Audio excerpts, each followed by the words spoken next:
ভারত পাক যুদ্ধবিরতি শেষ নিয়ে জল্পনা। আজ ফের ডিজিএমও পর্যায়ের বৈঠক। আর কোনো ডিজিএমও বৈঠক নির্ধারণ হয়নি। যুদ্ধবিরতি শেষ হওয়ারও কোনো তথ্য সঠিক স্পষ্ট করলো না সেনাবাহিনীর তরফে। ইতিমধ্যেই খবর এনআইএ সূত্রে। ভারত পাক যুদ্ধ নিয়ে জল্পনা।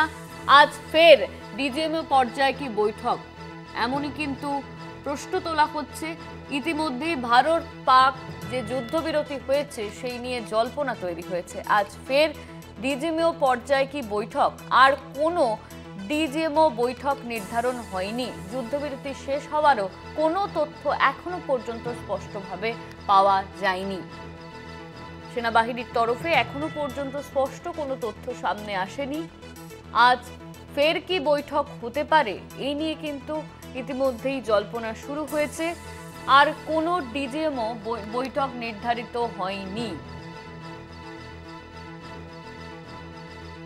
ভারত পাক যুদ্ধবিরতি নিয়ে জল্পনা। ভারত পাক যুদ্ধবিরতি শেষ নিয়ে ইতিমধ্যেই জল্পনা তৈরি হয়েছে। আজ ফের ডিজিএমওর পর্যায়ে কি বৈঠক রয়েছে, এই প্রশ্নই কিন্তু ঘুরপাক খাচ্ছে।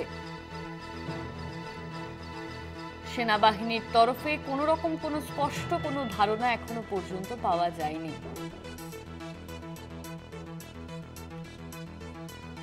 ভারত পাক যুদ্ধবিরতি শেষ নিয়ে জল্পনা।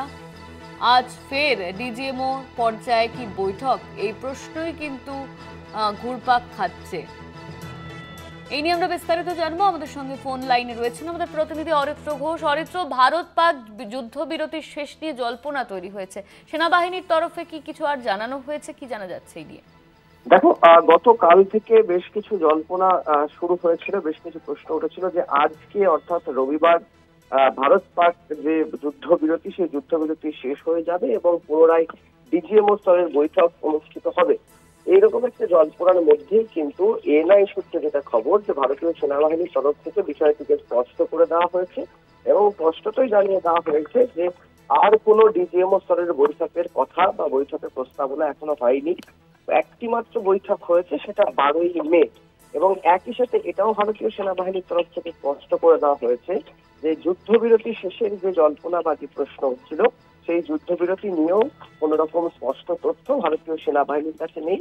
অর্থাৎ সম্পূর্ণটাই অনুমান এবং ভিত্তিহীন একটি তথ্য গতকাল থেকেই পরিবেশন করা হচ্ছিল। সেই জায়গায় দাঁড়িয়ে থেকে এবার ভারতীয় সেনাবাহিনী তাদের নিজেদের যে অবস্থান সেই অবস্থান স্পষ্ট করলো। সঙ্গে থাকো তুমি আমাদের অরিত্র।